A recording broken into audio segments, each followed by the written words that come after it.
ఎన్నికల సంఘాన్ని వైసీపీ బృందం మరోసారి ఈరోజు కలిసి మరోసారి వినతపత్రాన్ని అందజేశారు. ఒకసారి మనతో మాట్లాడటానికి మల్లాది విష్ణు మాధ్యమంలో ఒకసారి మాట్లాడదాం. సార్, ఇప్పటికీ మీరు ఎన్నికల సంఘాన్ని కలిశారు, మరోసారి ఈరోజు కూడా కలిశారు. ఏం కోరారు సార్? ఎన్నికల కమిషన్కి గత 4 రోజుల క్రితం ఈ ఎన్నికల ప్రక్రియ ప్రారంభం అవుతుంది అన్నటువంటి దశలో ఏ రకంగా తెలుగుదేశం వ్యవహరిస్తుంది, అధికారులు వ్యవహరిస్తున్నారు అనే దాని మీద క్లియర్గా మేమంతా కూడా చెప్పాం. ఈ పోలీస్ యంత్రాంగం సరిగా వ్యవహరించట్లేదు, దాడులు చేస్తారు, నామినేషన్లు చించేస్తారు. కుప్పంలో రామకుప్పానికి సంబంధించినటువంటి ఎంపీటీసీ ఎన్నికల్లో అక్కడ నిన్న నామినేషన్ వేయడానికి వెళ్ళినటువంటి సందర్భంలో బ్యాగ్ లాక్కుని నామినేషన్లు చించేసి పోలీసుల సమక్షంలోనే ఈ రకమైనటువంటి కార్యక్రమాలు జరిగితే ఇంకా ఏ రకంగా ప్రజాస్వామ్యం బద్ధంగా ఎన్నికలు నిర్వహించగలుగుతుంది? కాబట్టి ఈరోజు ఎన్నికల కమిషన్ని వాయిదా వేయాలి ఎన్నిక అని చెప్పి కోరడం జరిగింది. దీంతోపాటు అక్కడ అనేక రకాలైనటువంటి చర్యలు తీసుకోవాలి. నామినేషన్ వేసే స్వతంత్రంగా స్వేచ్ఛగా నామినేషన్ వేసేటటువంటి కార్యక్రమం చూడాలి. అది కూడా కాకుండా గన్మెన్లు ఇవ్వాలి.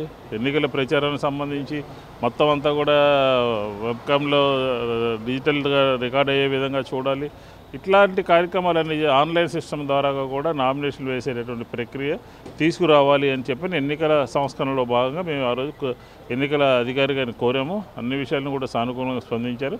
వాయిదా వేయాలి అనేది మా ప్రధానమైనటువంటి డిమాండ్. చంద్రబాబు నాయుడు గారి నియోజకవర్గం మహిళల మీద, దళితుల మీద గౌరవం లేకుండా దౌర్జన్యంగా ఈ రకమైనటువంటి కార్యక్రమాలు చేయడం అనేది సరైనటువంటి విధానం కాదు అని వైఎస్ఆర్ కాంగ్రెస్ పార్టీ చెప్తాం. అంటే మొన్న జగన్ నెల్లూరు పర్యటన వెళ్ళినప్పుడు అక్కడ కొన్ని కామెంట్లు చేశారు. దాని మీద నిన్న హోంమంత్రి అంతా మాట్లాడుతూ జగన్ మీద కూడా కేసు పెడతామని మాట్లాడారు. ఇప్పుడు దీని మీద చెప్పమనండి, హోమ్ మినిస్టర్ గారిని దీని మీద మాట్లాడమనండి. దళిత మహిళ ఎంపీటీసీ నామినేషన్ వేస్తానంటే లాక్కున్నారు. హోమ్ మినిస్టర్ గారు దీని మీద స్పందించాలి కదా, చెప్పాలి కదా. దళితులకి మహిళలకి రక్షణ కల్పించాల్సినటువంటి బాధ్యత హోంమంత్రి గారి మీద ఉంది కదా, దాని మీద ఆవిడ సమాధానం చెప్పానండి. కాబట్టి ఏదో అసందర్భంగా మాట్లాడటం కాదు.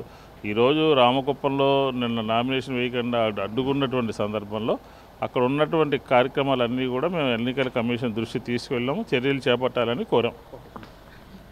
ఇది మొత్తంగా వైసీపీ నాయకులు చెప్తున్నారు. ఏదైతే జరిగేటువంటి ఉపయోగాలు ఉన్నాయో వాటిని నిష్పక్షపాతంగా పారదర్శకంగా జరిగేలాగా చూడాలి. నామినేషన్ వేసే ప్రక్రియ దగ్గర నుంచే కూటమి నేతలు బెదిరింపులకు పాల్పడుతున్న నేపథ్యంలో ఆన్లైన్ నామినేషన్ కూడా వేసి ఎన్నికలు సజావుగా జరిగే విధంగా నిర్వహించాలని చెప్పి వీళ్ళందరూ కూడా కోరుతున్న పరిస్థితి కనిపిస్తుంది. సీనుతో మనీ ఆర్టీవీ విజయవాడ. ఏదైతే కుప్పం నియోజకవర్గంలో రామకుప్పం మండలంలో మా వైఎస్ఆర్సీపీ పార్టీ తరపున శ్రీదేవి అన్న ఒక ఎస్సీ మహిళ నామినేషన్ వేయటానికి వెళ్తే దేనికి అంత భయపడుతున్నారో ఈ కూటమి నాయకులు అర్థం కావటం లేదు. ఈరోజు ఆమె నామినేషన్ వేయటానికి వెళ్తున్న మహిళ దగ్గర ఆమెకు సంబంధించిన నామినేషన్ పత్రాలు కానీ డాక్యుమెంట్స్ కానీ అన్నీ గుంజుకొని ఆమెని నామినేషన్ వేయకుండా చేస్తున్నారు. అంటే అంత భయపడుతున్నారు. సంవత్సర కాలానికే మీ మీద ఎంత వ్యతిరేకత ప్రజల్లో వచ్చింది. ఈరోజు ఎలక్షన్కి వెళ్తే ఏ రకంగా వైఎస్ఆర్సీపీ పార్టీకి ప్రజలు అండగా ఉంటారు అని భయపడి రాష్ట్రంలో ఉప ఎన్నికలకు సంబంధించి 2 జడ్పీటీసీ ఎన్నికలకి 3 ఎంపీటీసీ ఎన్నికలకి ఎన్నికల సంఘం నోటిఫికేషన్ ఇవ్వటం, నామినేషన్ల ప్రక్రియ ప్రారంభం కావటం, ఆ నామినేషన్ల ప్రక్రియకు సంబంధించి కూడా స్క్రూటినీ కూడా ఈరోజు జరుగుతున్నటువంటి పరిస్థితులు ఇవాళ రాష్ట్రంలో చూస్తూ ఉన్నాం. నేను ఒక్కటే ఈ ప్రభుత్వాన్ని, ముఖ్యంగా చంద్రబాబు నాయుడు గారిని సూటిగా అడగదలుచుకున్నా. మీరు 4వసారి ముఖ్యమంత్రిగా ఈ రాష్ట్రాన్ని పరిపాలన చేస్తున్నటువంటి పరిస్థితులు ఉన్నాయి.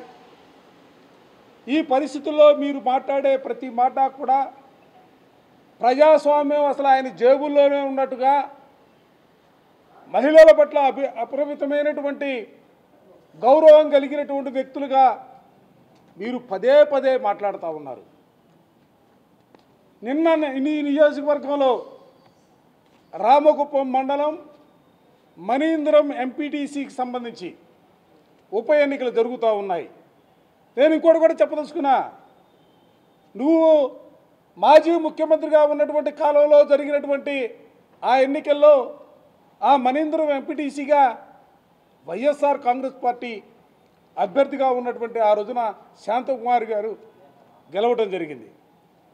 ఆమె అకాల మరణం పొందితే ఉప ఎన్నికలు వస్తే ఆ ఉప ఎన్నికల్లో ఆమె సోదరి శ్రీదేవి నామినేషన్ వేయటానికి ప్రయత్నం చేస్తే నామినేషన్ పత్రాలు లాక్కుంటారా? బ్యాగులు లాక్కొని వెళ్ళిపోతారా?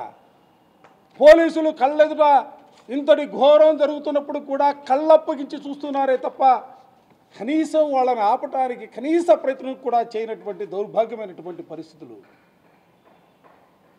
పోలీస్ స్టేషన్ వెళ్ళి కంప్లైంట్ ఇవ్వాలని ప్రయత్నం చేస్తే కంప్లైంట్ కూడా తీసుకోరు. అంటే ఎవరికి చెప్పుకోవాలా? చట్టాన్ని కాపాడవలసినటువంటి పోలీసులు నిశ్చేష్టులై శ్రేష్టలుడికి చూస్తున్నటువంటి పరిస్థితులు ఉన్నప్పుడు ఈ సమాజాన్ని ఎవరు కాపాడాలా? ఈ చట్టాలను ఎవరు పరిరక్షించాలా? ప్రజాస్వామ్య విలువలు లేవు, మహిళల పట్ల గౌరవం లేదు, కనీసం కేసులు పెడితే ఆ కేసులు తీసుకునే తీరిక లేదు, ఓపిక లేదు, అవమానపరిచి వెనక్కి పంపిస్తున్నటువంటి పరిస్థితులు వాళ్ళు చూస్తూ ఉన్నాం. ఇటువంటి పరిస్థితుల్లో ఈ రాష్ట్రంలో తెలుగుదేశం కూటమి అధికారంలోకి వచ్చిన తర్వాత అనేక సందర్భాల్లో ఈ రాష్ట్రంలో జరిగినటువంటి ఎన్నికలకు సంబంధించి మున్సిపల్ ఎన్నికలు కానీ, కార్పొరేషన్ ఎన్నికలు కానీ, పంచాయతీ ఎన్నికలు కానీ, జడ్పీటీసీ ఎన్నికలు కానీ, ఎంపీపీ ఎన్నికలకు సంబంధించి కూడా ప్రతిసారి కూడా మేము ఈ మెట్లు ఎలక్షన్ కమిషన్ మెట్లు ఎక్కడం దిగటం మాకున్నటువంటి బాధ, ప్రజాస్వామ్యానికి విఘాతం కలుగుతున్నటువంటి వైనం పైన అనేక పర్యాయాలు వినతి పత్రాల్ని ఇచ్చి న్యాయం చేయమని కోరాం.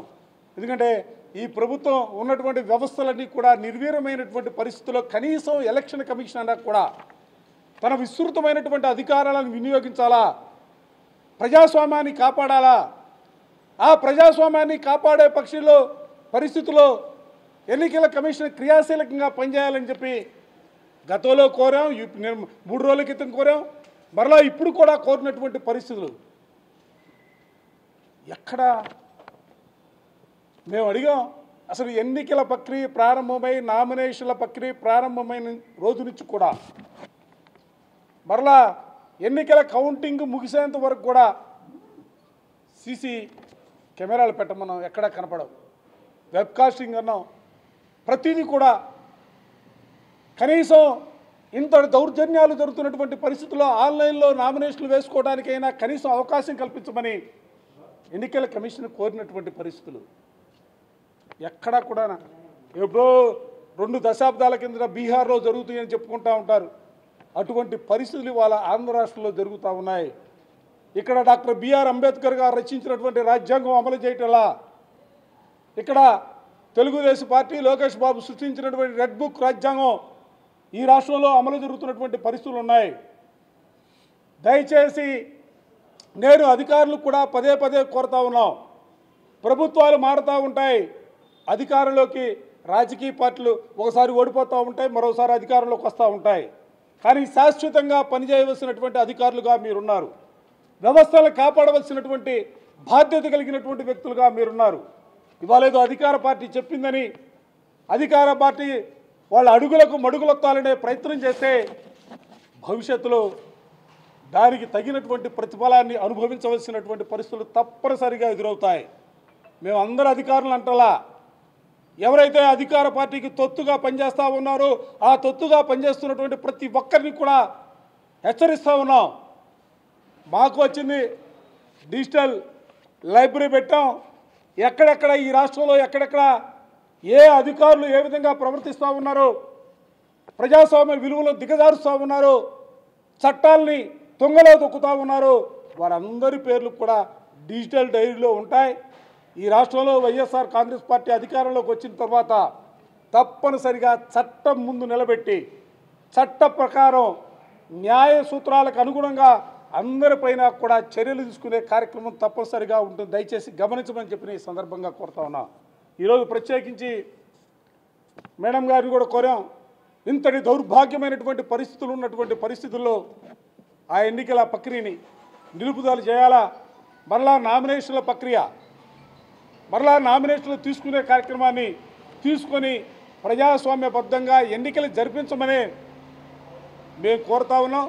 తెలుగులో ఫాస్టెస్ట్ న్యూస్ ఇప్పుడు కొత్త అవతారంలో 5 సెకండ్లోనే పూర్తి వార్తా సమాచారం మీ చేతిలో. సోషల్ మీడియా ట్రెండ్స్ మీ కళ్ళ ముందుకే live TV and voice search ఆప్షన్స్తో ఇప్పుడే డౌన్లోడ్ చేయండి. యాప్ లింక్ డిస్క్రిప్షన్లో ఉంది.